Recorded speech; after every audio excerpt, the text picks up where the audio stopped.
Eu quero saudar os irmãos com a paz de nosso Senhor e Salvador Jesus Cristo. Amém, meus irmãos? Deus abençoe a todos os irmãos nesse momento, abençoe a casa de cada um dos nossos irmãos, a família de cada um dos nossos irmãos, a mente e o coração de cada um dos nossos irmãos. Queridos e amados, chegamos à nossa lição de número 13. É a nossa última lição dessa revista que tem como tema o plano de Deus para Israel em meio à infidelidade da nação. E hoje nós chegamos aqui à nossa última lição, lição de número 13, o encerramento do trimestre, o encerramento desta revista. E tem como título o cativeiro de Judá. Agora é o momento em que Judá, o momento em que Jerusalém vai sofrer o juízo de Deus. Então, nós temos aqui o encerramento da nossa revista. Deus abençoe os irmãos e que o Espírito de Deus possa nos edificar através desta lição. Bom, o nosso texto áureo diz assim, está em 2º livro de Crônicas, capítulo 36, versículo 16. Porém zombaram dos mensageiros de Deus e desprezaram as suas palavras e escarneceram dos seus profetas, até que o furor do Senhor subiu tanto contra o seu povo que mais nenhum remédio teve. A verdade prática diz: todo ser humano se torna cativo de suas escolhas e das consequências delas. Meus irmãos, eu observei bem esse texto áureo, eu achei muito, eu creio que os irmãos também vão achar interessante, essa última parte do versículo 16 de 2º Crônicas, onde diz assim, que o furor do Senhor subiu tanto contra o seu povo que mais nenhum remédio houve. Nenhum remédio houve. Havia chegado o momento em que Deus exerceria o seu juízo sobre Judá, e havia chegado esse momento porque não havia mais como remediar a situação. Não havia mais remédio, não havia mais cura para aquela iniquidade do povo, a não ser o juízo de Deus. Durante toda essa revista, os irmãos acompanharam, durante todos esses temas, os irmãos acompanharam que Israel sempre esteve em iniquidade contra Deus. Levantava um rei bom, levantava 2 ruins. Levantava um rei bom, levantava 3 reis ruins se levantavam. E faziam coisas perversas, como Manassés e como tantos outros. Até mesmo o próprio Salomão, os irmãos viram que se corrompeu e fez aquilo que talvez seja um dos piores pecados que um homem pode fazer. Talvez esteja entre os 2 piores, que é a idolatria, quando a pessoa tira a glória que pertence somente a Deus e dá a uma imagem de escultura. E este mal de Israel foi tão grande, foi tão forte, que diz aqui que mais nenhum remédio houve. Não havia como reverter a situação, não havia mais como fazer alguma coisa para que amenizar aquela situação. Não havia remédio. Sabe quando uma cura não tem, sabe quando uma doença não tem mais remédio? Sabe quando a pessoa está desenganada? Não há mais remédio, não tem como solucionar o problema dessa pessoa. Então não havia como solucionar o problema de Israel, de Judá, a não ser através do juízo. A Bíblia diz, irmãos, que o salário do pecado é a morte. Durante toda a revista nós vimos Israel trabalhando no pecado. Quando uma pessoa vive numa vida, entrega a vida de iniquidade, ele está trabalhando. Ele está trabalhando pela iniquidade. Então o que ele vai receber é o salário. E o salário do pecado é o quê? A morte, a destruição. A Bíblia diz lá em Gálatas, tudo quanto o homem plantar, isso também ele colherá. Então não tinha jeito do povo plantar idolatria e colher bênção. Eles estavam muito enganados, estavam iludidos, achando que Deus não destruiria o templo, não destruiria a cidade, porque Deus tinha mandado Salomão construir o templo. Mas tudo aquilo era apenas religiosidade deles. Deus não estava se importando com aquilo. O que Deus queria eram caminhos retos, caminhos justos, que eles fizessem justiça. E eles não estavam fazendo isso. Deus queria obediência e não sacrifício. Mas eles se esqueceram disso, se rebelaram contra o Senhor e agora veio o juízo, porque não havia mais remédio, não havia mais o que ser feito. Então nós vamos estudar nessa revista, nessa lição 13, o cativeiro de Judá, as razões por que isso aconteceu e como isso desenvolveu e quais são os alertas para nós que vivemos hoje na Igreja do Senhor nesses últimos dias. A nossa leitura bíblica em classe está em 2º Reis, 2º livro de Reis, capítulo 24, 18 a 20 e capítulo 25, versículo 1 a 10. Então nós temos aqui nossa leitura bíblica em classe, que vai contar toda a história, tudo como aconteceu, a razão por que tudo daquele cativeiro aconteceu. Amém, meus irmãos? Então vamos lá. A nossa introdução diz assim: a fase final do reino de Judá foi protagonizada por 4 reis: Joacás, filho do rei Josias, Joaquim, que reinou por ocasião do primeiro grupo de prisioneiros, Joaquim, que com apenas 3 meses de reinado vivenciou o cerco de Jerusalém por Nabucodonosor, que resultou em 10.000 pessoas presas. E Zedequias, o rei, entronizado por Nabucodonosor no lugar de Joaquim. Nessa lição veremos Zedequias rebelando-se contra o rei da Babilônia, causando um novo cerco que durou 18 meses e finalmente resultou na queda definitiva de Jerusalém. Amém, meus irmãos? Bom, esses reis, irmãos, todos eles agiram com iniquidade. E aconteceu, chegou o momento, chegou a hora, então, que Deus precisava tratar com o seu povo. O nosso ponto 1 fala sobre o declínio de Judá. Uma forte advertência, um ponto forte dessa lição querendo focar nas advertências dos profetas e as consequências de não ouvir a voz de Deus, a palavra de Deus. Nesse ponto 1, que fala sobre o declínio espiritual de Judá, fala sobre as advertências dos profetas. Irmãos, Deus sempre levantou profetas no meio do povo de Israel. Sempre, sempre, sempre, sempre. Esse juízo de Deus aqui sobre Judá, sobre Jerusalém, não foi à toa. Não foi de repente. Deus já havia falado com o povo, parar de ser injusto, parar de derramar sangue inocente, parar de ser idólatra, expulsar a idolatria do seu meio. Deus levantou profetas. Irmãos, a Bíblia é dividida no Pentateuco, né, que são os 5 primeiros livros da Bíblia, os livros históricos, os livros sapiensais de sabedoria, né, Salmos e Provérbios e tal, e nós temos os livros dos profetas. A Bíblia tem um compartimento, tem uma parte dedicada somente aos profetas, irmãos, para você ver o tanto que Deus preza pela sua voz e pela sua palavra. Então Deus levantou Isaías, Deus levantou Jeremias, Deus levantou Ezequiel, Deus levantou Osés, Joel, Amós. Todos esses profetas, irmãos, foram levantados para profetizar, para falar ao povo a palavra de Deus, para dizer ao povo o que Deus queria, para alertar ao povo sobre a sua iniquidade.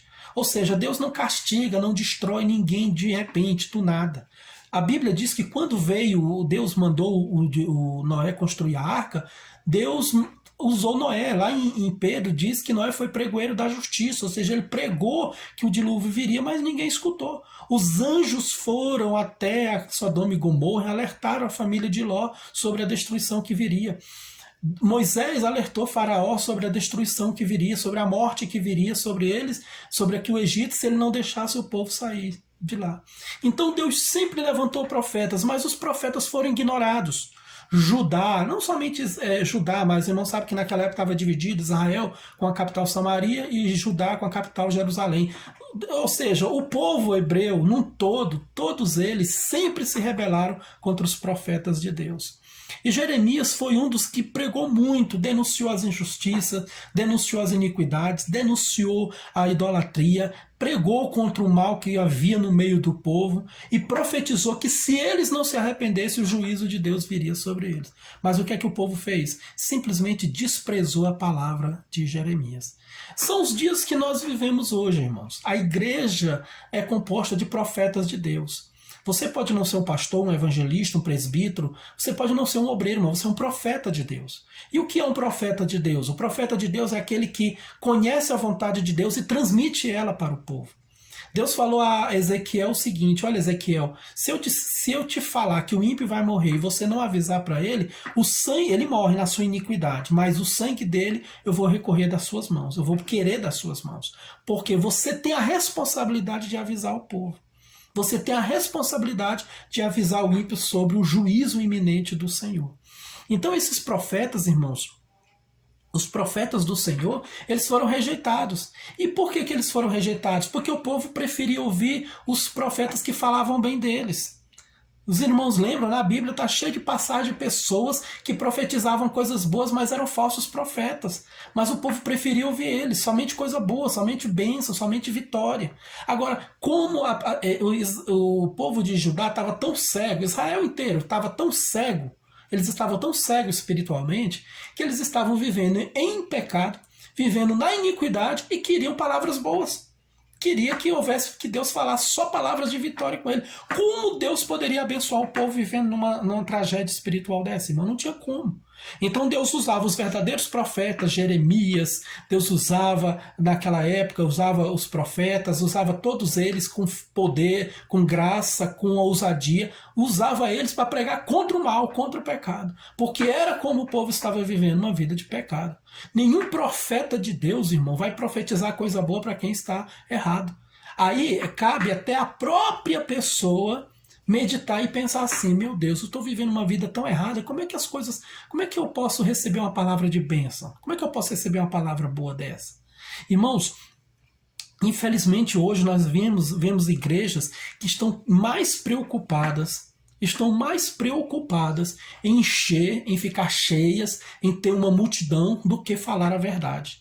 Hoje você pregar contra o homossexualismo, contra adultério, contra a mentira, contra corrupção, contra aborto, contra divórcio, contra essas coisas. Se você pregar sobre isso na igreja, muita gente não vai querer ficar. Muita gente vai embora. Hoje as igrejas, muitas igrejas, né, neopentecostais, elas querem pregar uma mensagem agradável para o povo. Mas o evangelho, irmão, a gente sempre fala na igreja, o evangelho não é agradável, a Bíblia não é agradável. Quando você lê a Bíblia, eu gosto daquela frase, de vez em quando os irmãos postam, né? Eu li a Bíblia, a frase é assim: eu li a Bíblia e encontrei vários erros, todos eles em mim. Então a Bíblia, ela aponta os nossos erros. A Bíblia aponta que nós estamos errados.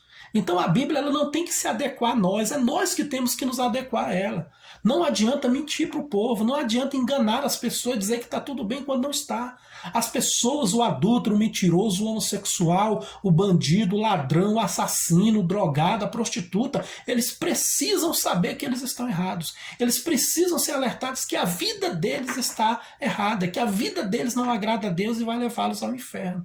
Não há como encobrir isso. E os profetas na época de Jeremias, na época aqui de Judá, o que eles faziam? Pregavam que não haveria juízo, que não haveria destruição, que Deus estava com eles, que Deus ia abençoar eles, que ali era o lugar da casa de Deus e que nenhum mal viria sobre eles. Era um engano daquela época.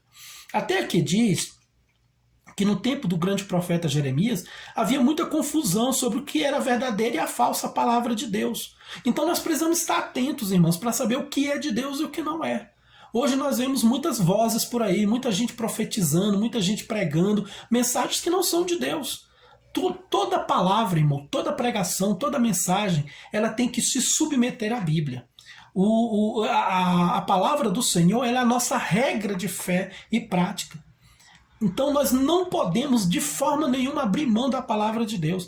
Nenhum pastor, pregador, seja ele quem for, pode ter o título que for, pode ser famoso como for, nós não podemos aceitar a palavra dele como inerrante, a não ser que esteja baseada na Bíblia.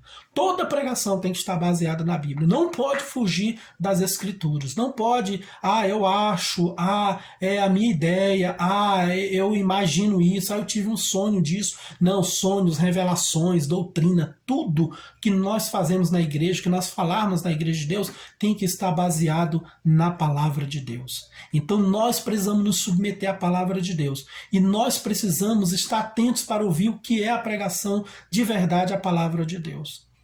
Quer ver um exemplo? Se uma pessoa chega na igreja, ou você vai em alguma igreja onde a pessoa diz: olha, Deus chamou você para ser rico, para ser milionário, faça o seu sacrifício para você ficar rico. Está na Bíblia, irmãos? Vocês já viram isso na Bíblia?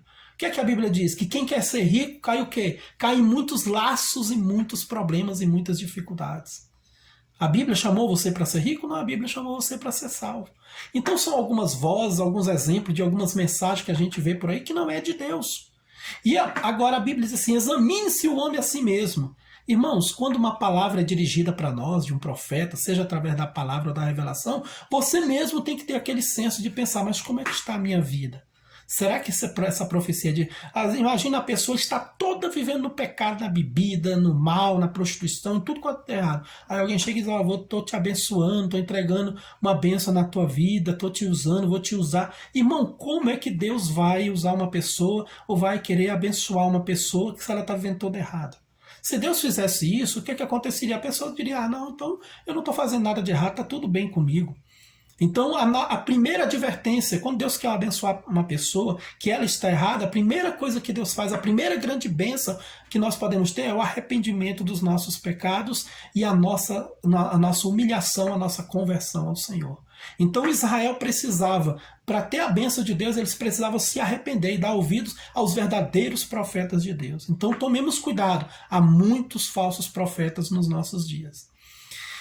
O nosso ponto 3 diz aqui, motivos que levaram Judá ao cativeiro. O que é que levou Judá a ser destruído? Por que é que não houve mais remédio para o povo? Irmão, é uma soma de coisas, é uma soma de atitudes. Olha só, aqui diz aqui, na nossa revista,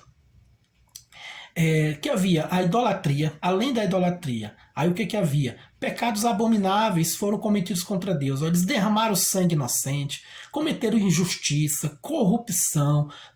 Eles tinham o dever de observar o sábado na época e não observaram. Mataram muitos profetas. Profetas foram mortos. Nessa época que se diz que Isaías foi morto, foi cerrado, né, ao meio.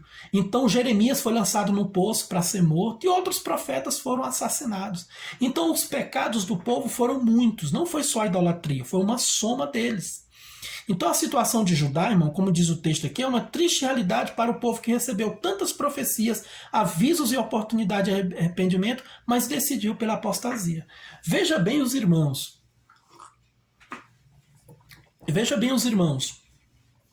Judá, tanto Judá como Israel, eles tiveram a oportunidade, foi dada a eles a oportunidade de se arrependerem, receberam os profetas, receberam as profecias, receberam os avisos, não foi de graça, irmão. Deus não chegou assim de repente e destruiu eles, não. Eles receberam o privilégio de ouvir a voz de Deus, mas decidiram se rebelar contra o Senhor. E a rebeldia, irmãos, a rebeldia contra Deus é o pior pecado que você pode cometer, que eu posso cometer contra o Senhor. Então, quando Deus fala com o seu povo, nós temos que nos humilhar, nos arrepender. Então, quando o Senhor fala forte conosco, quando o Senhor quer um arrependimento da nossa parte, nós temos que nos submeter à voz dele. Não tem esse negócio de, eu não sei se eu vou obedecer, eu vou só se eu quiser. Não, Deus falou, nós nos humilhamos, nós nos arrependemos, nós nos subjugamos diante do Senhor. Fazemos como o povo de Nínive. Quando Jonas pregou que o povo seria destruído por causa da sua iniquidade, o povo se arrependeu em massa. Então, ao ouvir a voz de Deus tratando, nos chamando ao arrependimento, nós devemos nos humilhar na presença do Senhor. Então, irmãos, a melhor maneira de nós removermos obstáculos da nossa alma que atrapalham a nossa vida é o quê? É nos humilhar na presença de Deus e andar com Ele. É nos arrependermos dos nossos pecados. A Bíblia diz, arrependei-vos e recebei o refrigério do Senhor. Aquele que se arrepende, ele alcança misericórdia. Uma das razões porque Deus não destruiu Davi, irmão, na época que ele cometeu aquelas barbaridades, é porque Davi se arrependeu. A Bíblia diz que ele ficou 3 dias prostrado em terra, chorando, clamando ao Senhor pela vida do seu filho e clamando por arrependimento, clamando pelo perdão de Deus também. Lá no Salmo 51 ele diz, Senhor, não me lances fora da tua presença e não retires de mim o teu Santo Espírito. Então a Bíblia diz, quem tem ouvidos, ouça o que o Espírito diz às igrejas. Irmãos, assim como Deus usava profetas aqui nessa época para falar com Israel, a mesma forma que Deus usou João para falar com as 7 igrejas do Apocalipse. Mandou um recado para todas elas.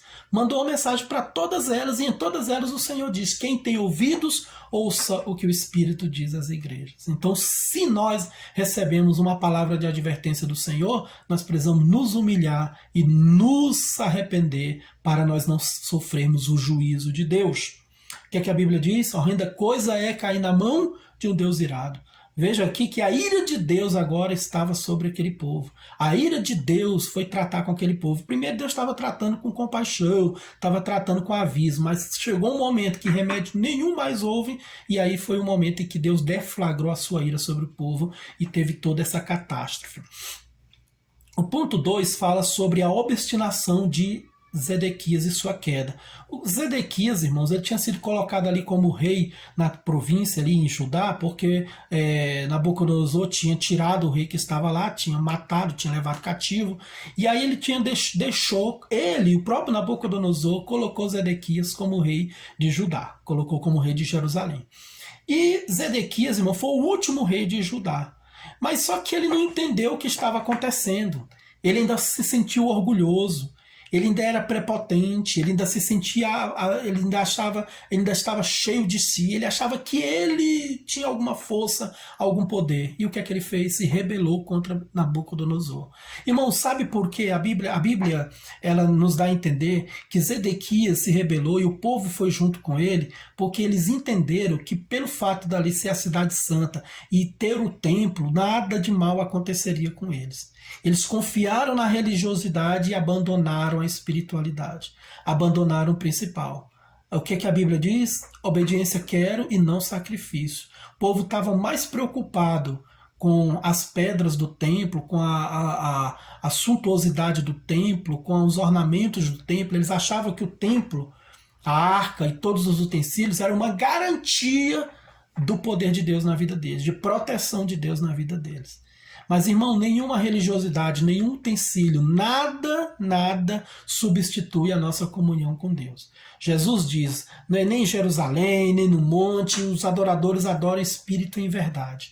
Deus, ele não se deixa comprar, ele não se deixa, ele não se deixa subjugar por algum utensílio ou por alguma coisa material. Israel, o povo ali, Judá, Jerusalém, o povo de Judá e Zedequias achavam que o templo era uma garantia de sucesso. A única garantia de sucesso, de vitória que nós temos na nossa vida é o Senhor, irmão.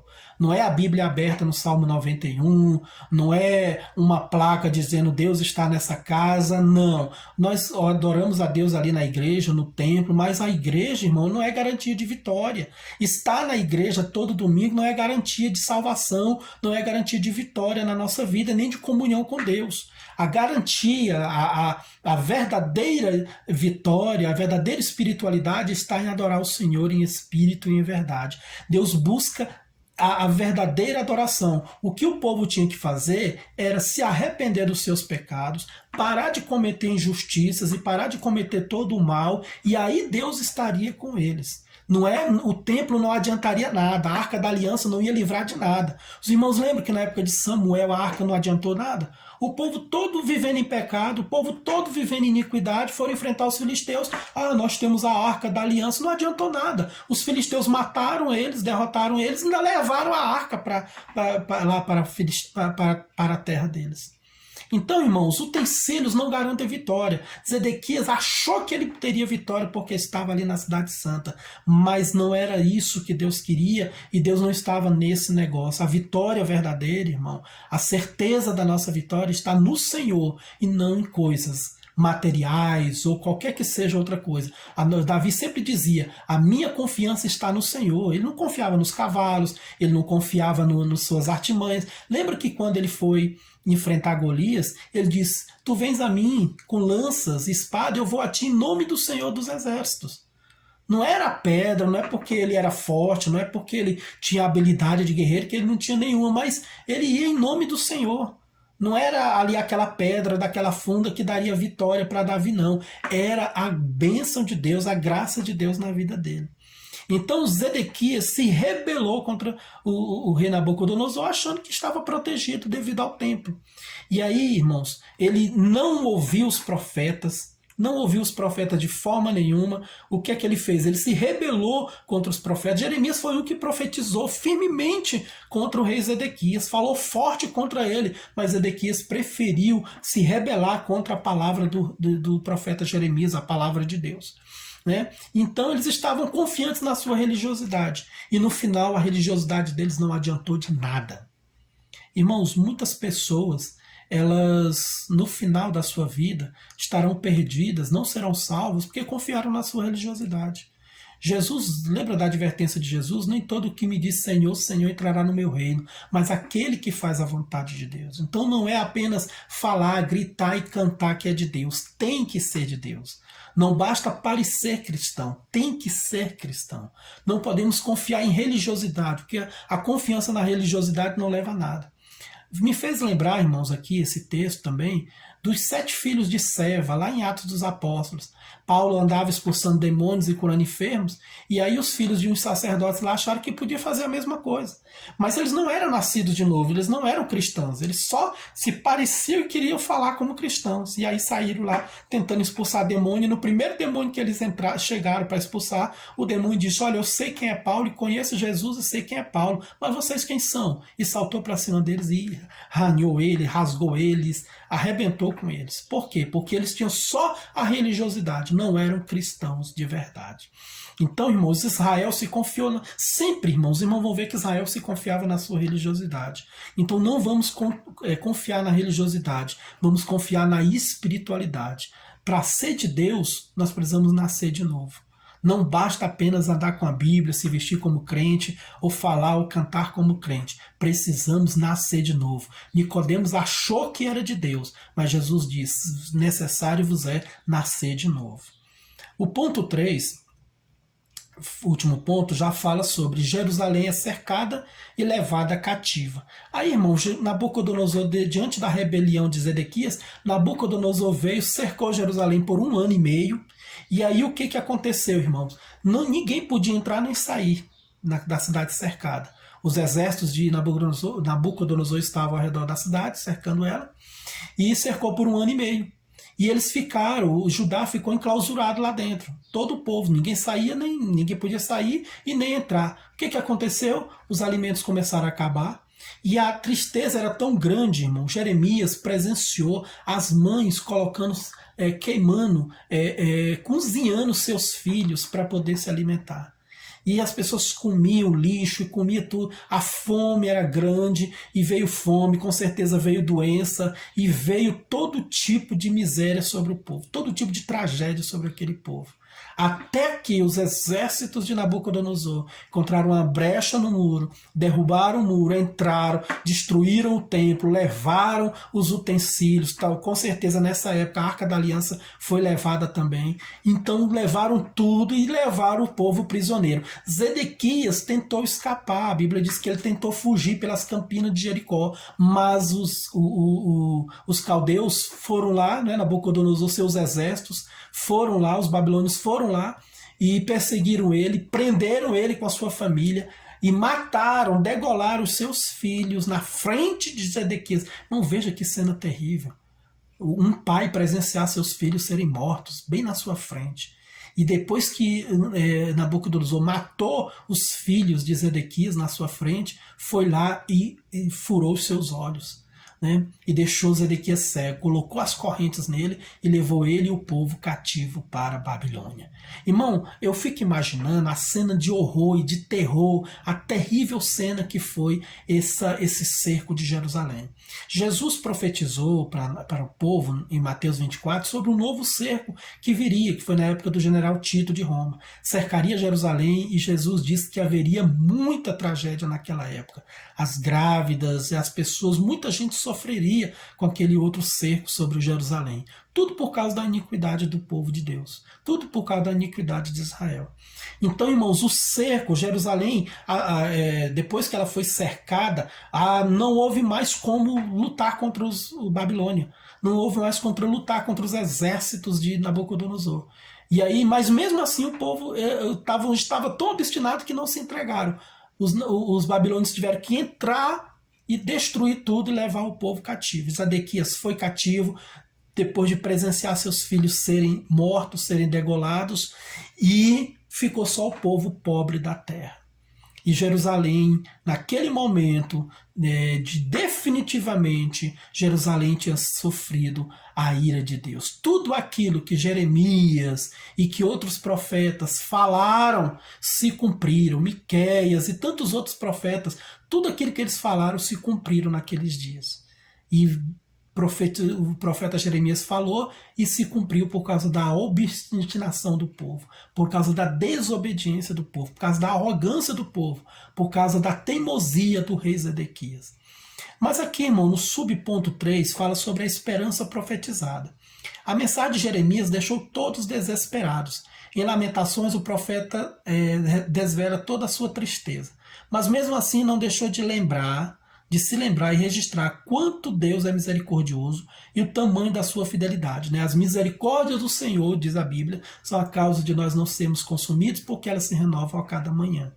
Portanto, assim como Jeremias mudou sua desolação para um estado de esperança, também o cristão deve desenvolver uma atitude de fé diante de suas dificuldades e enfrentamentos.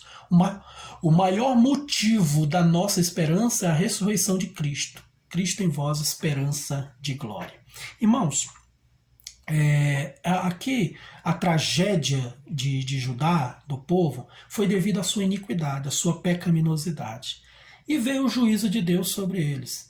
E agora era só sofrimento, derrota e tristeza.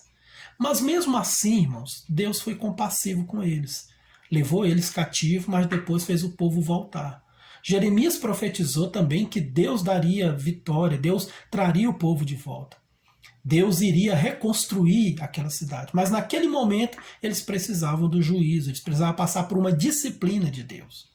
Em algum momento da nossa vida nós precisamos passar por uma disciplina de Deus. E o sofrimento pode parecer até grande, pode parecer até infinito, que vai demorar para a vida toda. Mas não é, irmãos. Deus também tem uma palavra de esperança para nós. Nas nossas dificuldades, no nosso sofrimento, Deus sempre tem uma palavra de esperança para nós. Na verdade, irmãos, até quando nós erramos, o Senhor é misericordioso. Até quando nós pecamos, Deus tem uma palavra para nós. O que Ele diz? Volta, filho, arrepende-te. Então veja o exemplo do filho pródigo. Jesus falou sobre aquela parábola do filho pródigo, onde ele foi embora, mas depois voltou e o pai recebeu ele e perdoou ele, deu tudo que aquele filho precisava, todo o conforto que ele precisava, o pai deu de volta para ele.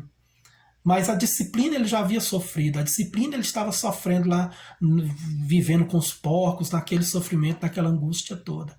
Então, irmãos, por mais severo que seja o juízo de Deus, por mais dura que seja a disciplina de Deus, do Senhor, mas o Senhor ama, o Senhor ainda nos ama. E é isso que nós não podemos esquecer. Deus sempre amou Israel, mas não podia deixar Israel se destruir, irmãos. O que Deus não pode fazer, o que Deus não quer, por que é que Deus nos disciplina, nos exorta e nos chama ao arrependimento? Porque se Deus nos deixar à mercê dos nossos pecados, nós nos acabamos, irmão. Nós nos destruímos. Então Deus é amoroso e nos disciplina, e nos conforta, e nos exorta para nós vivermos uma vida de abundância. O Senhor não quer a nossa destruição.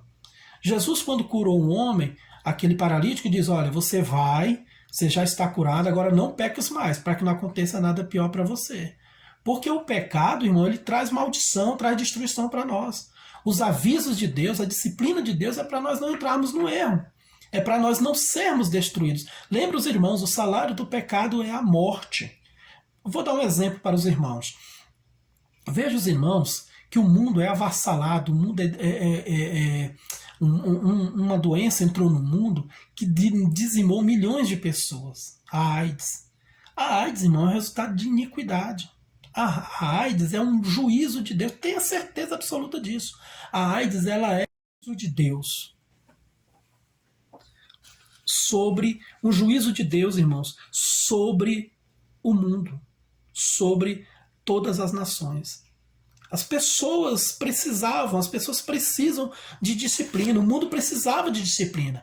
De certa forma, nós vemos esse Covid, essa doença também, como uma disciplina de Deus. Chamar as pessoas, é Deus chamando as pessoas ao arrependimento. Mostrando para elas que a vida não pode ser só uma vida material. Não se resume só a dinheiro e as coisas materiais. Muita gente rica morreu com esse vírus. É Deus falando para as pessoas que elas não podem viver alheias às leis de Deus e à voz de Deus. Deus precisa ser ouvido. E quando Deus não é ouvido através da pregação da palavra, do evangelho, da mensagem do Senhor, aí eles são ouvidos através de catástrofes e de tanta destruição. Então, irmãos, Israel, então aqui Judá, Jerusalém e todo Israel, porque houve o cativeiro do reino de Israel também, todos eles sofreram porque foram desobedientes à voz de Deus. sofreram por causa do seu pecado. O que plantou, ele colheu. Irmão, não tenha dúvida e não se engane. O mal que o homem plantar, isso ele vai colher também. Então não existe outra alternativa a não ser a pessoa se arrepender dos seus pecados. Obviamente, se Israel, se Judá tivessem se arrependido, como Nínive se arrependeu, veja os irmãos que Jonas ficou bravo porque Nínive se arrependeu, mas aquele era o objetivo de Deus, que ele se arrependesse dos seus pecados, porque a Bíblia diz que Deus não tem prazer na morte do ímpio, Deus quer salvar, Deus quer abençoar a vida das pessoas. Deus não quer matar ninguém, irmãos, mas às vezes é preciso isso. A grande tribulação vai ser um momento da ira de Deus sobre o mundo inteiro. Os irmãos acham que hoje nós temos sofrimento, tem muita tragédia, é porque você não viu ainda, né? Ninguém viu ainda a grande tribulação. O Apocalipse fala, tenta mostrar de forma simbólica como será esse tempo, mas o Apocalipse ele usa uma expressão dizendo assim, que vai ser um tempo de sofrimento, de terror, como nunca houve sobre a face da terra. Então todo o sofrimento que você imaginar que já houve sobre a terra, na grande tribulação vai ser maior ainda. Junta todo o sofrimento, irmão. Tudo de ruim que já aconteceu. Tsunami, terremoto, tempestades, e pestes, e pragas, tudo, junta tudo. Não vai ser igual à grande tribulação. Mas vai ser o momento do juízo de Deus, vai ser o momento da disciplina de Deus. A Bíblia diz, irmão, que Deus disciplina a todo a quem tem por filho. Deus ama e disciplina aqueles a quem tem por filho. Israel era filho de Deus. O povo ali eram os filhos de Deus, era povo de Deus. Nós somos povo de Deus. Então, quando Deus nos disciplina, é porque Ele nos ama e quer ver o nosso bem. Então, nós encerramos aqui a conclusão dizendo que a experiência do reino de Judá no cativeiro é uma triste lição para todos os crentes. Quando os falsos deuses ocupam o coração de uma pessoa, ela se torna cativa de suas escolhas erradas. A boa notícia é que, pela misericórdia de Deus, Judá retornou à sua terra prometida. Então Deus é misericordioso, irmãos. Mas o pecado, ele traz as suas consequências. Precisamos fugir do pecado porque ele traz consequências. Nunca imagine que o pecado sai de graça. Ele é um trabalho, e como trabalho ele tem que gerar um pagamento. E o pagamento dele é a morte, a destruição, e é uma série de tragédias. Isso é uma verdade que você nunca deve se iludir, irmão. Nunca se engane achando que uma vida de pecado vai resultar em coisa boa. Vai sempre trazer derrota, vergonha e destruição.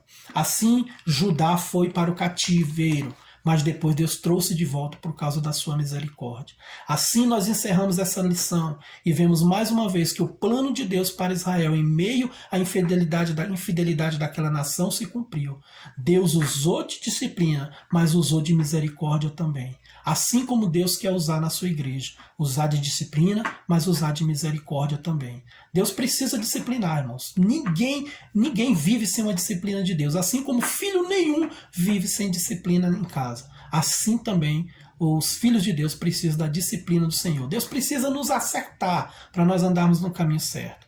Deus precisa nos guiar, e às vezes a gente é como ovelha, né? Diz que a Bíblia nos compara como ovelhas e Deus como o Senhor Jesus como bom pastor. Então às vezes a ovelha quer correr para dentro do mato, quer correr para um abismo, e o bom pastor tem que ir lá com a vara e trazer ela de volta. Então muitas vezes nós precisamos dessa disciplina do Senhor. Mas a forma como você reage a essa disciplina é que vai fazer a diferença na sua vida. Muita gente se revolta contra Deus, se rebela contra Deus e decide não ouvir a voz de Deus. Mas aquele que tem um coração quebrantado se submete à vontade do Senhor.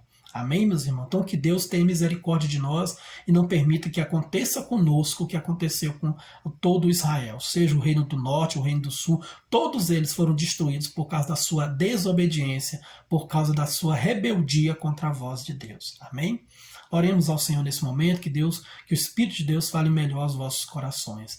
Amado Deus e querido Pai, te agradecemos por essa revista, por essa lição.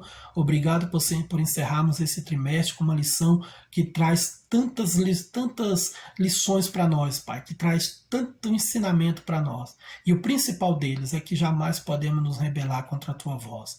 E que toda rebeldia contra o Senhor só trará fracasso e derrota para as nossas vidas.